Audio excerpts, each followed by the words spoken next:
Welcome back to Where Baggies Walk. This week, simple question. Have the Baggies lost their identity? What is their style of football these days? We're talking about Madger and his goals and, of course, the weekend game this week against Hull City.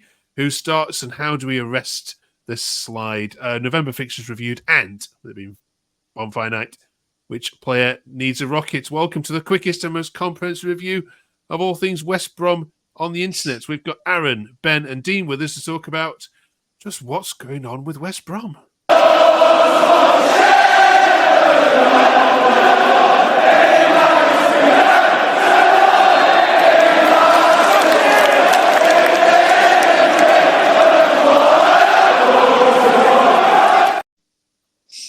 Welcome back. I am not going to spend long reviewing Luton and West Brom because that first half in particular literally sent me to sleep, Aaron. It was one of the worst football games I've ever watched in my entire life.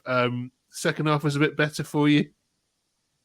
Yeah, I mean, sort of. I mean, the only good thing that came out of that first half was the goal. And again, it just went all... It's same old away performance for the Albion. It's just like you can do well-ish first half, sort of ride the pressure out and get a goal like we did, which is a nice goal, come out of nothing. To be fair, we were against it for the whole of that period of play, and then the goal came out of nowhere, which is nice. But yeah, after that, we just let everyone get on top of us. Like the occasion got to us, being on telly, being away from home at a decent sized ground at Luton, and then it's one of them. We couldn't get back into it after that either. I'm a little bit worried about you lot. I've got to be honest as a neutral. So much promise at the start of the season. Rainbow Stan says, as bad as any of the worst 90 minutes I've watched in the past 10, 15 years watching West Brom. Quality missing all over the pitch. A real lack of identity in our play that is alarming. And I want to come back to that point, Dean. What is the West Brom identity at the moment? Explain it to me. I don't know, to be honest. Can't we just cut and paste for the last few weeks? This is exactly the same. I know. Getting a bit boring. I don't know. We've lost our mojo. Early on in the season, we were zipping it around, we were pressing, and we've stopped doing it.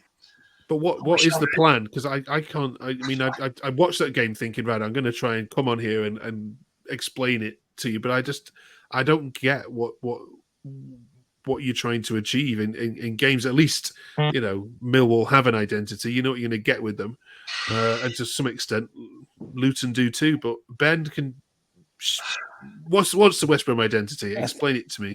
I think Carlos has got a way of playing, which is work the ball out from the back, be patient, wait for the opposition to move out of space and exploit that space and attack. But unfortunately, those spaces aren't being created and we aren't able to break the teams down. Like the style of the play isn't changing. It's be patient, it's wait for the opportunity, and those opportunities aren't coming for whatever reason, whether it's we've been found out, whether it's just lack of quality.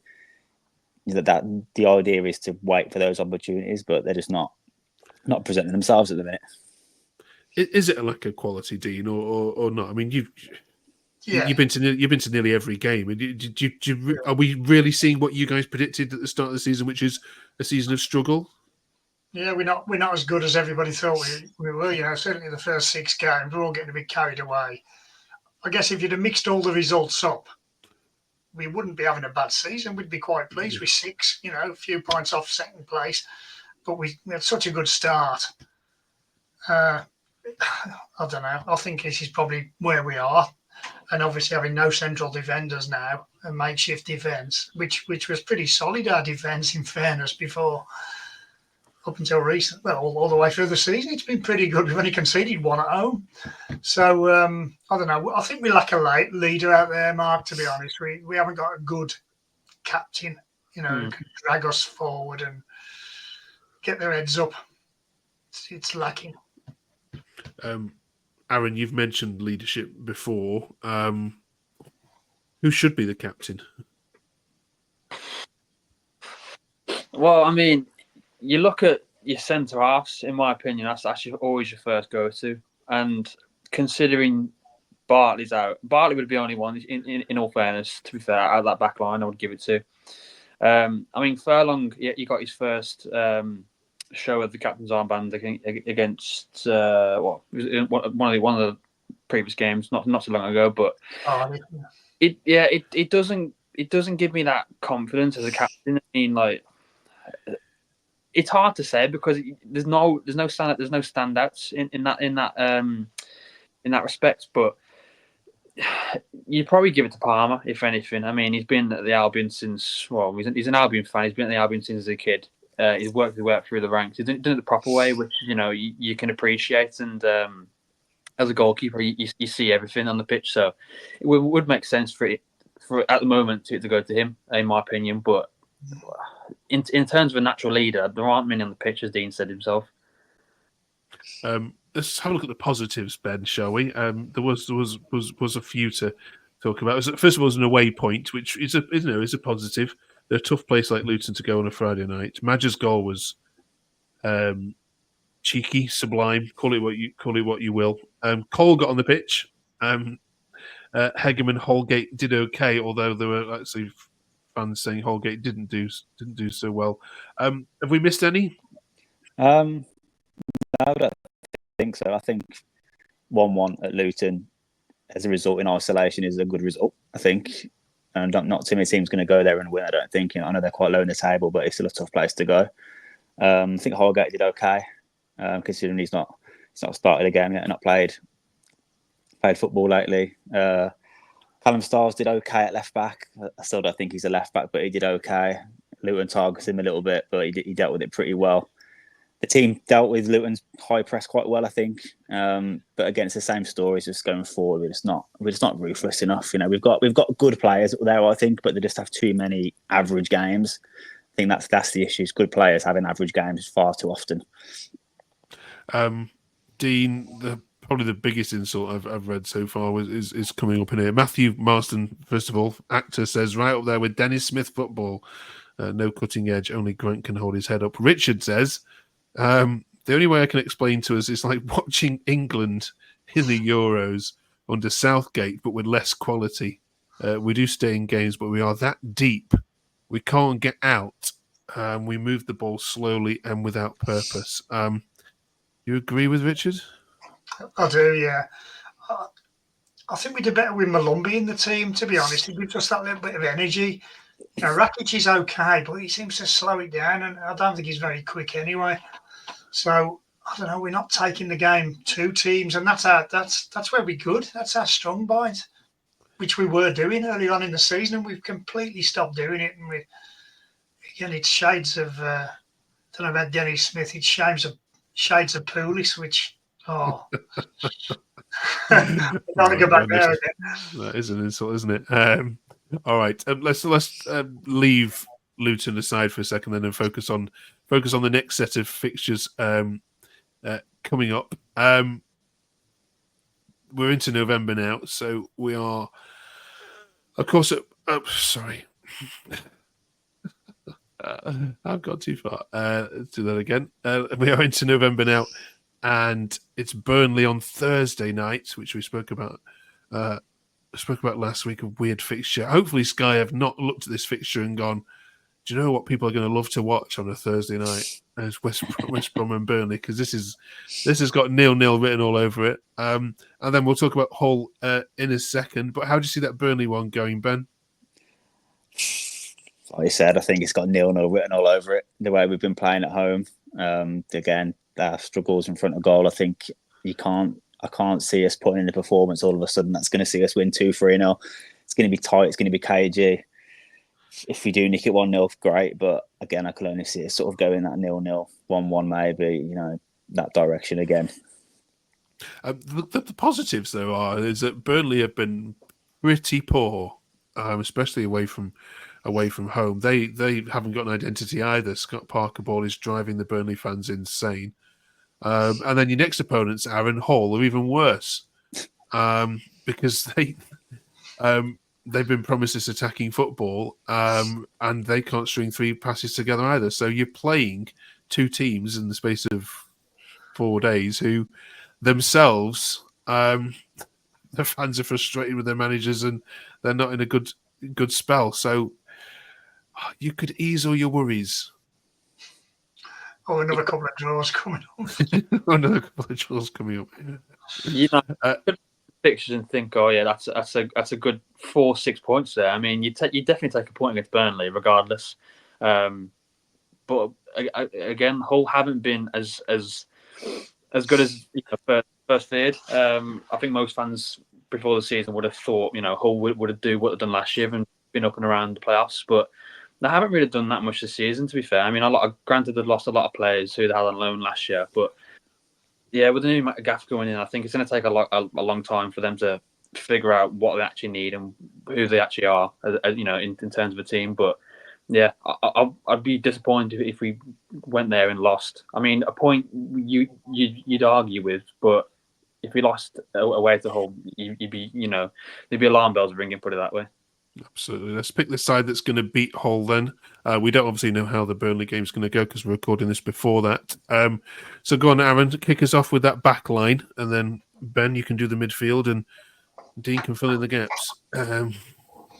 Well, I mean, my hands are tied really with the back line. I mean, we haven't got a change around. I think the only player who really change out of that is Styles for Botta, but we haven't seen him at all. If I'm not wrong, I mean, he's been, had a few sub appearances, in probably 15 minutes here and there maximum.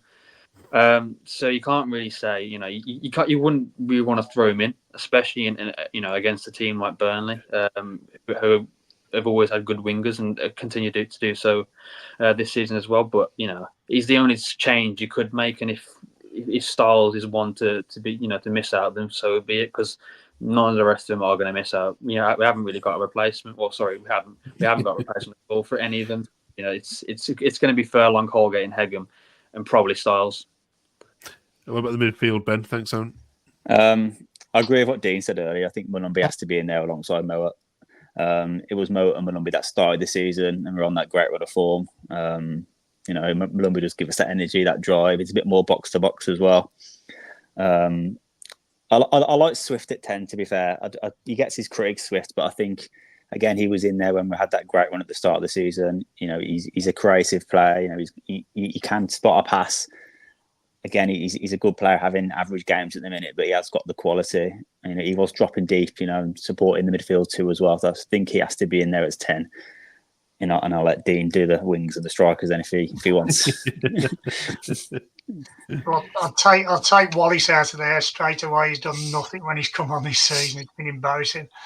And I'd probably put Swift in there. I'm not a Swift fan, but he does sort of create something sometimes.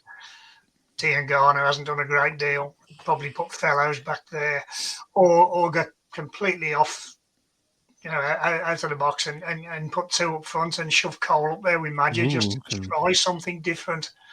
He weren't great when he come on the other night, but he could have scored from an overhead kick.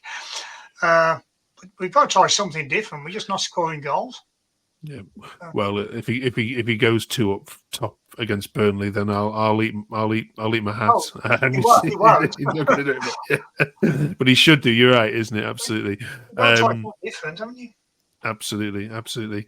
Okay, then let's go back to the fixtures. Then the international break needs to come, doesn't it, for West Brom? You need to reset more than any other team, I think, in this division to get some players back as well. Norwich at home, Sunderland away, and Preston away. So it doesn't get any easier, does it, for West Brom when you come back, Ben? No, I mean, them next four are tough, and if you don't get points from them, you're looking at nearly 10, 11 games without a win then, and how many managers survive that type of run of form? I'm not saying it should be sacked or anything, but going 10, 11 games without win would really be a concern because there's some tough games on there. Absolutely. All right, then. Thanks for all that chat. Before we let you go, it is, of course, Bonfire Night this week, so we are asking each of our teams which one player, may I stress that to all of you, needs a rocket up their backside in honour of Bonfire Night. Dean, for you, which player hasn't lit up the season as you expected them to? There's a few, but if I just name one, I'd probably say Ian Garner. Okay. Aaron? Mikey Johnson. He's just a shadow of him for himself, and I think he needs something. I can't say if it'll be a rocket or what it will be, but he needs something to get back to the former ways because at the moment it's £3 million down the drain. Okay. Ben? Yeah, I agree with those two, and especially Dean Garner. I mean, since he spent £80 million in him 3 years ago, and since then he's just not. He had a bit of a purple patch last season where he got a few goals and a few assists, but I mean this season he's offered next to nothing. So definitely Dean Garner. Okay. Right. Can you beat that? Any other shout outs for the players that need the rocket? Don't put the whole team in there. Drop them in the comment box below. And don't forget, if you haven't yet done so, press that subscribe button. We love making this content for you and also make some more. And enjoy your weeks, you lot. And then we'll see you the other side of these two games. Thanks so much.